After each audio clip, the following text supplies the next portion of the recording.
Honestly, as Cam's younger brother, I have known him for my whole life and met him long before I would know who he was. There's something special to be said for having an older brother, and that's the fact that in my lifetime, Cameron has always been there.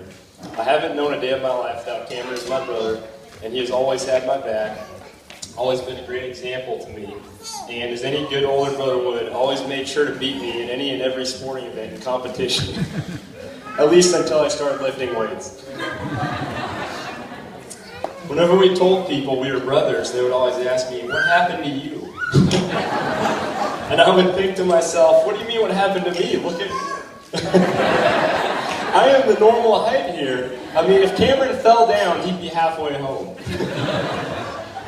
Then you have the other people who look at us and ask if we are twins. Really? One of us is 10 feet tall and the other is a midget by Tillis standards. I don't think so. One of the great things about older brothers is that they're supposed to always be there to protect you. Cameron and I shared a bedroom for most of our childhood growing up, and for some odd reason, we always liked to sleep with our bedroom door open. One particular night, we were both almost certain that we saw somebody walking around the living room outside of the bedroom. I crawled over to Cameron's bed and asked him what we should do. Being the brave older brother that Cameron is, he suggested that we get squirt guns and pretend they were real and attempt to scare the potential intruder away. Neither of us had any guts to step outside the bedroom, and we crawled back to our beds, defeated and terrified out of our minds, but somehow believing that being underneath the covers made us safer from whatever was out to get us. As it turns out, the next morning we found out it was actually Dad walking around because he couldn't sleep. Basically, what I can tell you of Cameron's dating life, having grown up with him, is that there wasn't really one.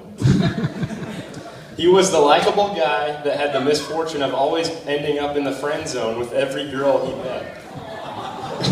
You would have thought that becoming the homecoming king in college and being a basketball star that got straight A's would have changed all that. But God had something better down the road.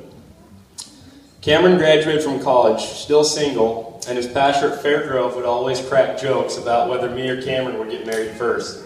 Well, Cameron, you win. Just like they say, good things come to those who wait. When I first met Laura, I knew that she was the perfect girl to complement Cameron as a person. Her talkativeness, sense of humor, love of sports, and her joy and love of life magnifies the best traits of my brother in an amazing way that nobody else could.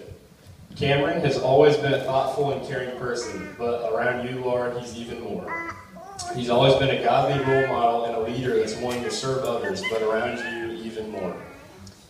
He's always been the best brother a guy could ask for, but when I'm third-wheeling it with you and Cameron, even more. Truly one of the most amazing things in life is to witness how a special woman brings out the best in every good man, and Cameron Moore's relationship is no exception. Cameron, I'm humbled and honored to be your best man, and I wish you and your wife both the happiest, the most fulfilling, and the most incredible marriage you could ever dream of. And I pray that God will bless you now and in the years to come. I love you guys. Thank you so much.